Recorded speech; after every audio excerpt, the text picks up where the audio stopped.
ধর্মীয় পতাকা উত্তোলনকে কেন্দ্র করে এই সংঘাত শুরু হয়।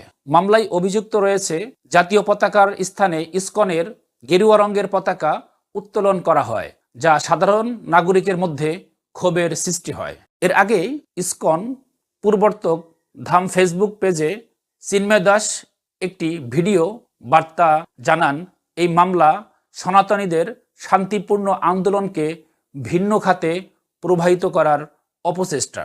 তিনি দাবি করেন এটি তাদের ৮ দফা দাবির আদায়ের আন্দোলনের অংশ। চিন্ময় দাস বলেন, আমাদের আন্দোলন কোনো সরকার বিরুদ্ধে নয়, বরং সনাতন সম্প্রদায়ের অধিকার প্রতিষ্ঠার জন্য। এই মামলার পরবর্তী শুনানিতে আদালত কি সিদ্ধান্ত দেয় তা নিয়ে সকলের দৃষ্টি থাকবে। বিস্তারিত জানতে সঙ্গে থাকুন। ভিডিওতে একটি লাইক দিন, শেয়ার করুন, আপনার মতামত জানাতে ভুলবেন না। ভালো থাকবেন। আল্লাহ হাফেজ।